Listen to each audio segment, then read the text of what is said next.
Hello everyone and welcome to this short presentation about the Year 6 SATs.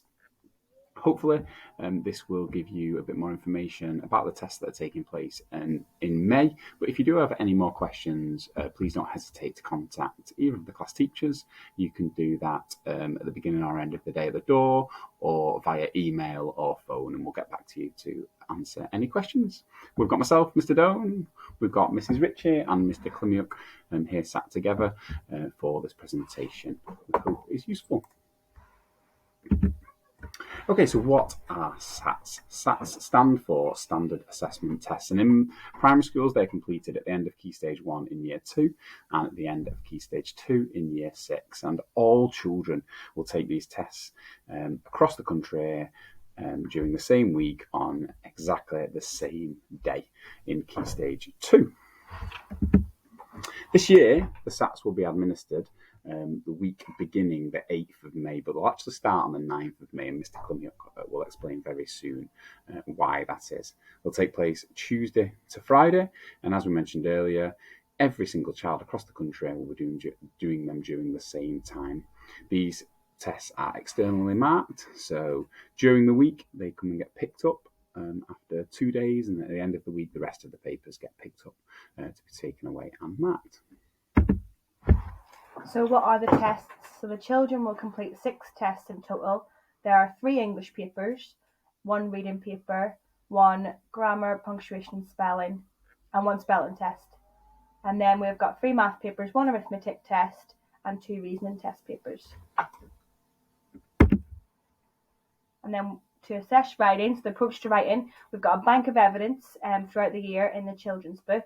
We've got those in the pink books and the red books. We've got their independent work, and this is scrutinised through moderation in school and also by the local authority. As a consequence of the extra bank holiday for the King's coronation, Monday the 8th is a bank holiday. So therefore, the SATs for this year are starting on Tuesday the 9th. On Tuesday the 9th, during the morning, we will complete the grammar and punctuation test together with the second spelling test. On Wednesday the 10th, the reading test is done, and that lasts for 1 hour. On Thursday the 11th, they do the first arithmetic test, followed by 1 of the reasoning papers, and then the last reasoning paper for maths is taken on Friday the 12th. During this week, all the children are able to come in slightly earlier from 8:30 to receive a nice hot breakfast. And after the last paper, then party time. The test will be given by members of staff that work with the children. The children will be working in their existing classrooms, and they'll be sat in there most of the time in their existing places. In all of the tests, apart from the reading test, the children have access to a reader. Some children will be given a personal one-to-one reader and or additional time in some of the tests. This is due to their special educational needs, and this has already been determined by school and by the Year 6 team. If you have any questions about this regarding your child, please come and speak to one of the class teachers in relation to this. So the children's reading, grammar and punctuation and maths papers are sent away to be externally marked. The results are returned to us in July.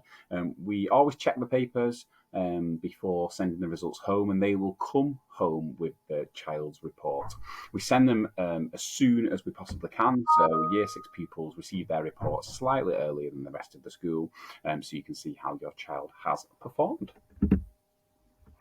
So children are given a raw score, so that is how many marks they got out of the total number of marks on the paper, and also a scaled score for each test in reading, grammar and punctuation, spelling and maths. The scale score range between 80 and 120, with 100 being average. So if your child scores 100 or above, that shows their average ability across the country. If they score below 100, that means they're below average. And if they score above 110, that means they are at the higher standards. So that means they're working slightly above most pupils across the country. So, as well as the raw and scaled score, you will be informed as to whether your child has met the expected standard, exceeded it, or is working below. And as I just mentioned, that's all to do with that scaled score. If they're 100 or above, they've met it. If they're 99 or below, they are below the expected standard. If they're 110 or above, they are working at a higher standard. As Mrs. Ritchie mentioned, children will also be given a teacher assessment result for writing and science. And that is already happening in the school, that assessment for writing, and has been doing since children stepped into year 6. So all we ask is that if the child tries their best, and we try and make it as non-stressful as possible. And that's all we remind the children every day, and all they can do is the best they can do. Some children walk in during this week and don't even realise it's SATs week. And to be honest, that is the way we would like it, just like any other day. Because pressure doesn't help anyone. So how can you help at school, at home? Please make sure that, particularly on the Monday night of the bank holiday, that your child gets a really good night's sleep in preparation for the start of SATs week on the Tuesday morning. We will be giving the children breakfast in school. However, if they would like their own breakfast at home, please continue to do that. In terms of supporting over the next couple of weeks as we run up to SATs, make sure that the children are reading their book and participating in read theory.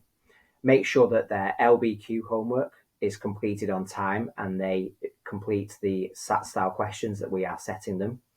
Please keep reminding them that they should try and do their best day in, day out, because we are revising for those SATs at present. Make sure you celebrate with them all their little achievements. Try and ensure that you're always reading a book, and that any activities that we set in terms of Spelling Shed and TT Rockstars are completed. It's amazing how much the little things all add up and can make a big difference to the end result. And thank you very much for watching this presentation. As I mentioned at the beginning, if you have any questions about anything, then please don't hesitate to contact the Year 6 team. Thank you very much to the Year 6 team.